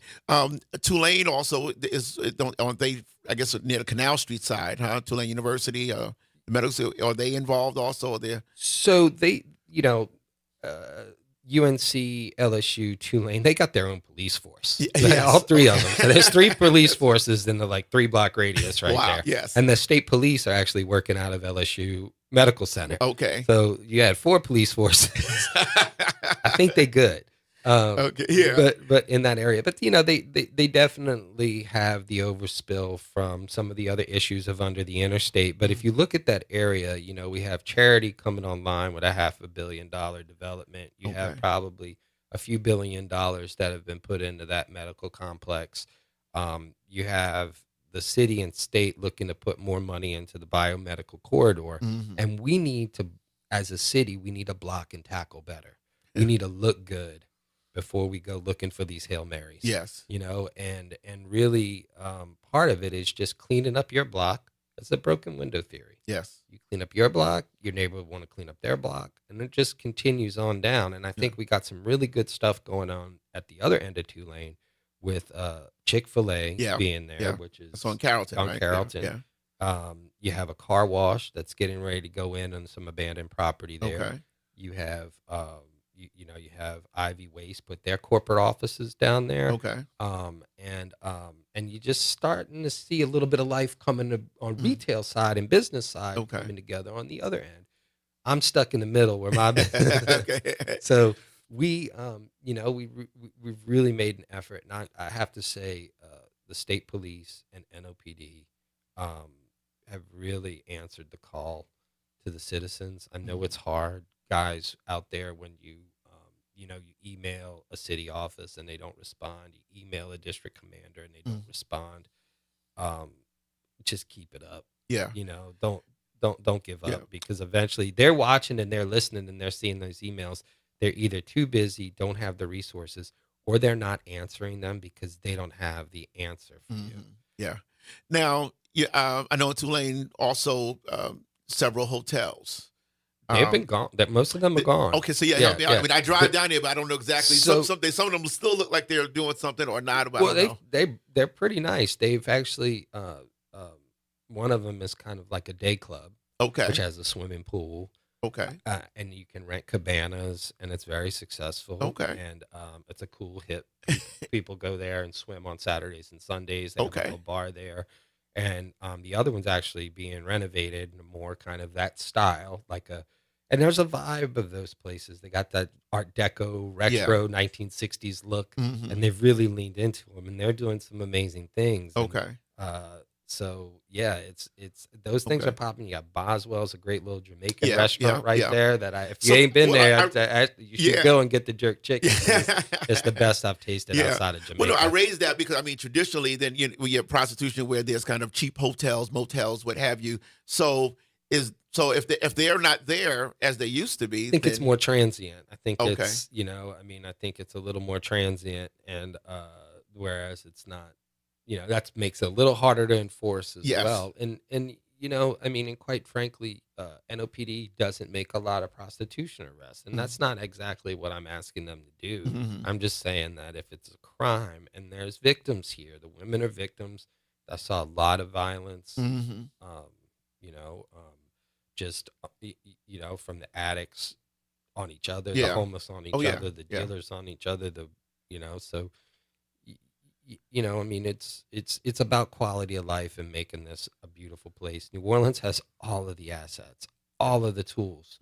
We have the culture, we have the people. We're the most beautiful city in America, and I'm not willing to let it go by the wayside. I'm going to stay here and fight for the city and fight for our neighborhood. And these people need help. We need to figure out how to get people, not just here in New Orleans. I mean, I know when we redid our public schools, and it was just funny. You read national news, if every city could do what New Orleans is doing, and and now you look at our schools are fabulous. I mean, we have good buildings. Some people still question it all some of the data, but I hear you. I think we're providing a better, Yeah. safer place for our kids to get educated, no matter what side of the fence you're on some of these issues. You got to admit to that our kids are getting educated. On the you mentioned needles being out there, and I mean I grew up in New York City in the '70s, and so I'm familiar with that. It hit me though when you said it, because I was like, well, wow, really? That's still going on up on that area. Are you in contact with the residential and other treatment facilities their behalf? We are. So there's Healthy Avenues, which is on the 3400 block of Tulane Avenue. Okay. At Healthy Avenues? Yes. Okay, I hadn't heard of that. And they are. That's a drug treatment? It's full sale mental health and counseling. Okay. From adolescence all the way to drug treatment. Okay. You have a bunch of treatment facilities on Tulane Avenue. Okay. Up and down, from clinics to, you have the No AIDS Task Force right down the street, and a bunch of services in that building. We have been in contact, but mainly we've been in contact with the business owners who provide like the rigging for the needles and stuff in the neighborhood. Gotcha. Is just like, where are they purchasing those? And you can't say, hey, I don't like this activity, but at the same time, you're selling crack pipes and needles. Yeah. So we've reached out to them, and they've stopped. Yeah. They said they've gotten them loud and clear. They're like, we get it. We understand what's going on. So, again, it's just getting back to blocking and tackling and really raising the quality of life. So when a pharmaceutical sales rep comes down to see some research that's being done at Tulane Med Center, LSU Med Center, he says, man, why am I flying here from Dallas? Wouldn't it be nice if we had a regional office here in New Orleans? Yeah. How awesome would that be? We'd have the best food, best music, best people, everything. Yeah. And our biggest export in New Orleans are our people. And they're going to other cities and becoming leaders and doing great things. And we need to keep them here. We need to attract businesses. And the first thing that businesses look for is that they say, what does it look like? Yeah. They're very, entrepreneurs That's are right. very visual people. And I'm just trying to clean up Tulane, and we have some great partners. We have, it's funny because people who are adversaries in business have kind of came together to that to benefits work everybody, together. right. Exactly. Yeah. Like men and women who compete actively on city contracts and things like that. Uh-huh. They both said, what can we do to help? Yes. And there was no, well, I ain't working on it. If he's working on it, I ain't working on it. If she's working on it. It was really a beautiful thing in our community. And shout out to Troop NOLA with the state police, because, they're 14 guys and girls down here from the state police, really working hard to assist NOPD. And again, hats off to the 1st District and what they've done, because we got some good leaders. Yeah. Do we need to take a break? We got 2 more minutes. We want to take a break. I just want to check in. I'm inspired by what you're saying. Yes, we're looking for business growth, but you seem to have been paying attention to the human problems there in a human way. Like I say, you can't arrest your way out of problems, but there are alternatives that we can get people to, and to doing that kind of thing. You also struck me when you mentioned, and again, deep down, I knew this, but to hear you say it in terms of that some of the same in terms of prostitution or human trafficking on Chef and Tulane, some of the same. And so the level of organization. Some people may think, oh, it's just, this one lady who happens to be there, but no, there's something deeper going on there. Absolutely. Speak to that again. Absolutely. I think NOPD and the state police are aware of that, and they've made some big arrests, big investigations out there that have led to human trafficking arrests, not just here in this city. Yes, that reach other states. That they were able to triangulate here.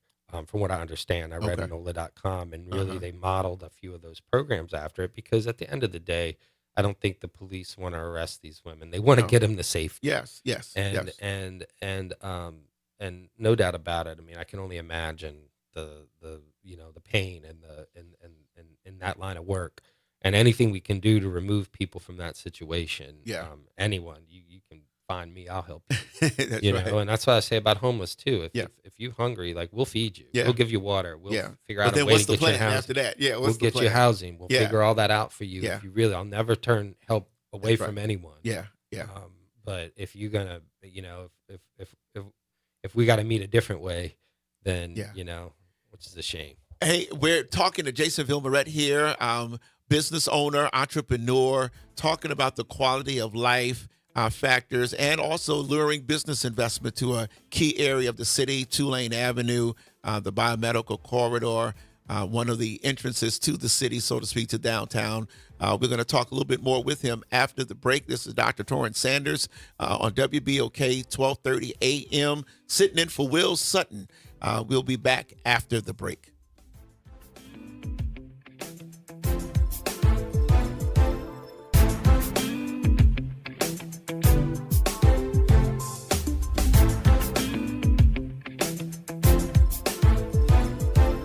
Norman Robinson is back. Can you hear me now? And he's taking no prisoners. Can you hear me now? Each weekday, Norman Robinson brings you commentary with Off the Top. The incident was shocking, disturbing, disgusting, disappointing, and sad. Each weekday, Off the Top with Norman Robinson is heard exclusively right here. It's Off the Top with Norman Robinson on WBOK 1230 AM. Climate Hope NOLA presents this month's climate keyword, adaptation. Climate adaptation means preparing our communities for stronger storms, hotter days, flooding, and rising water. That means planting trees, restoring wetlands, protecting homes, and helping families recover stronger after disasters. In New Orleans, resilience is part of who we are and how we survive. Learn more, stay informed, and take action with Climate Hope NOLA. Visit Team Hope NOLA on Instagram to learn more. This summer, the place to be is downtown. From incredible restaurants and shopping to retail, wellness, and so much more. Enjoy special offers and discounts from participating downtown businesses all season long. Brought to you by the Downtown Development District. Whether it's after work, date night, or weekend fun, there's always something happening downtown. Plan your next outing at participating locations like Coppervine, Mother's, the Audubon Aquarium, and Riverwalk Outlets. Visit downtownnola.com. Summer starts here. Transform your bathroom with the beautiful quality of Bath Planet. As a trusted leader in bathroom renovation, Bath Planet has earned the Good Housekeeping seal, a symbol of quality and consumer confidence for over 100 years. Get half off installation or 18 months with no interest and no payments. Whether it's tub replacement, a shower replacement, or a tub-to-shower conversion, Bath Planet makes your custom bath fast, easy, and affordable. Here's how it works. 1. Call to schedule your free, no-obligation consultation. 2. Our design experts come to you with real samples to customize your dream bath. 3. Our certified installers complete the transformation in as little as 1 day. And right now, for a limited time, you can upgrade your bathroom for 50% off installation or choose 18 months with no interest and no payments. But you need to call now. This special offer is only available by calling 800-981-8177. That's 800-981-8177. Call 800-981-8177 right now before the offer ends. Good morning, Wake Up. The Good Morning Show. Good morning. On WBOK.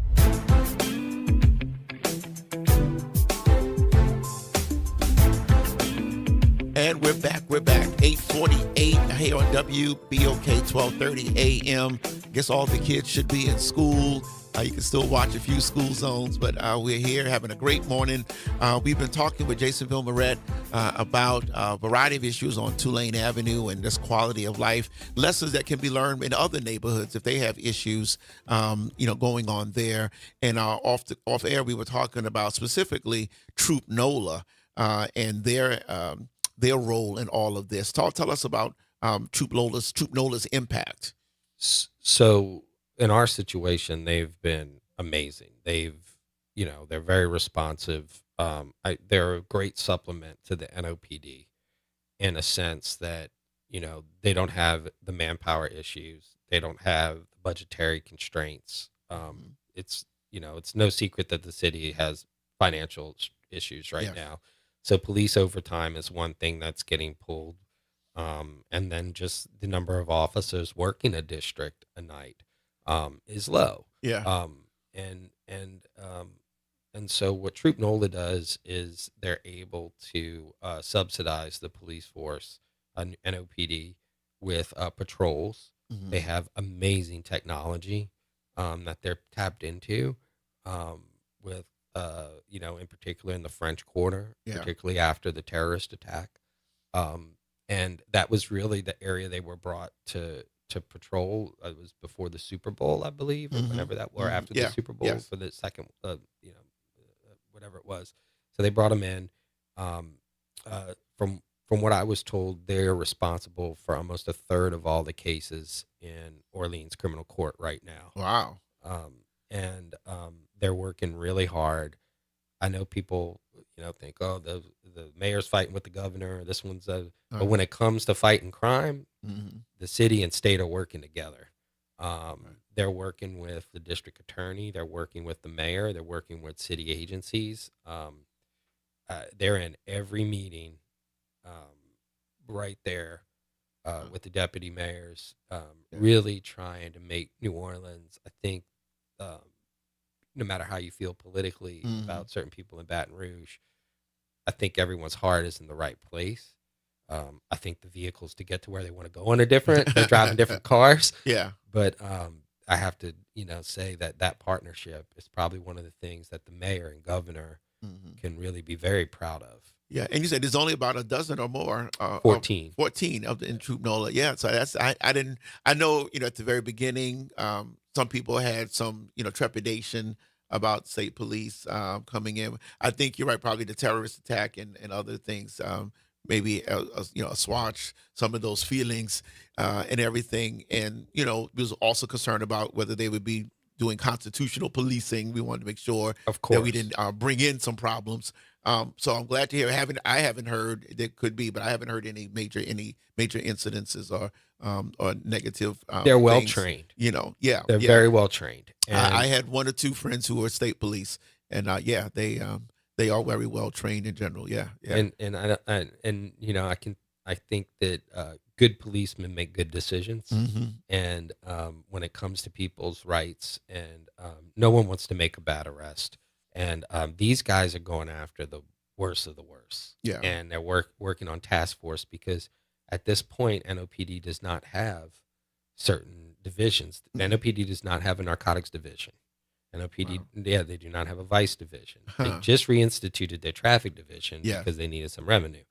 But so watch them school zones, folks. Well, no, and it's funny on this show a couple of years ago, even before the new mayor came in, and I said, hey, we need more traffic enforcement, and not just knowing that, again, and I don't want to be stopped, but there are people who are committing crimes.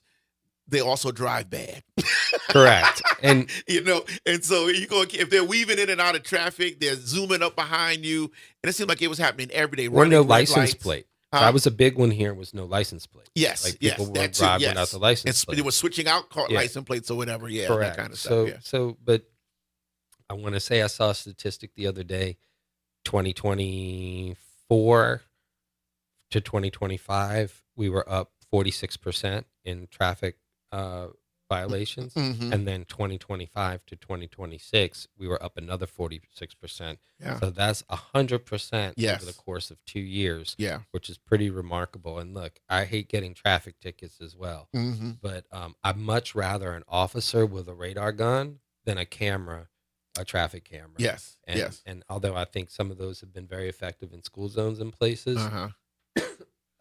man, seeing those guys on those motorcycles with those, nothing makes me happier because Yeah. it's slowing the traffic down That's in the right. school zones. It's keeping Yeah. the children safe, Mhm. and really, just seeing that happen, it just shows we're almost we're getting back to having a full functioning police department. Yes. And Yeah, there's an academy class going on now. I saw just yesterday. They're working them out. and I've met the chief a few times. Uh-huh. I think she's probably one of the better things that could have happened to NOPD when she came in. Mhm. Definitely the policemen love her. And, Good, and good, you yeah. know, no one's perfect. Everyone has their criticisms. Yeah. But I have to say, if you look at where we were 4 years ago, I think that the community is doing what we're supposed to do.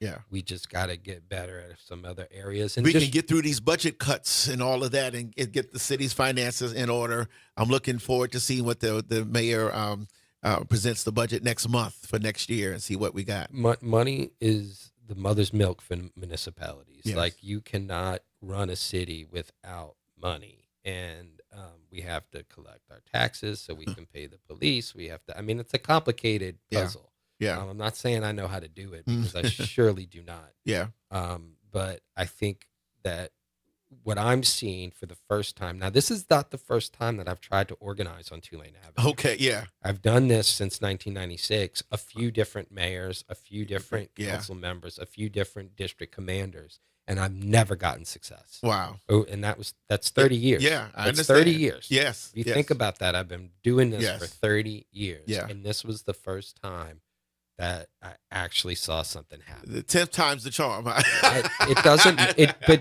doesn't matter. Yeah. It doesn't matter. I tell the people in the community out there, keep emailing this council members. Sometimes they respond to me. Mhm. Sometimes they don't.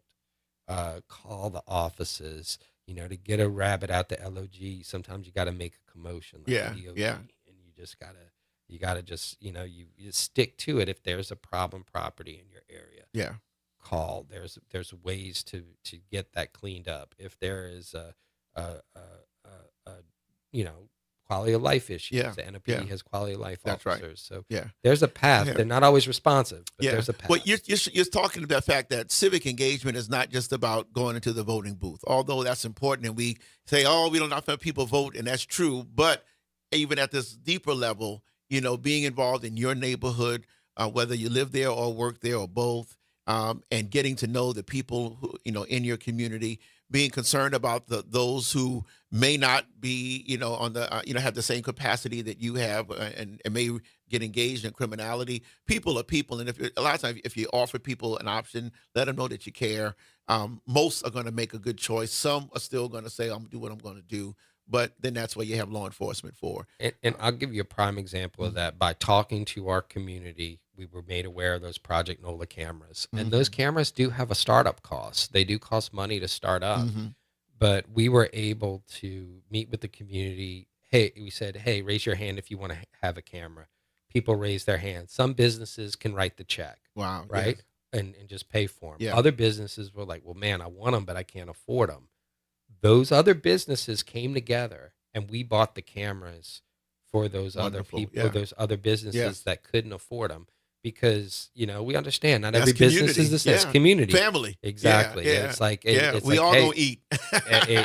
and when the tide rides, all boats come Yeah. up. So that was the best I saw, was when two businessmen on other sides of the street literally Yes. said, how much is it going to cost? Oh, that's it. And they wrote the check. Okay. Hey, we got to wrap up. How would you like people to get in contact with you, especially if they want to help out on Tulane Avenue? I would say you can contact me at fireonthebayou.com is my business. Mhm. There's an email on there. Get in touch. Sure. Leave a little message, and I'll respond back. Hey, thanks for being with us this morning, and I wish you well on your continued successful organization organizing on that avenue, and a very important area, entrance to downtown, and just for what it is right now.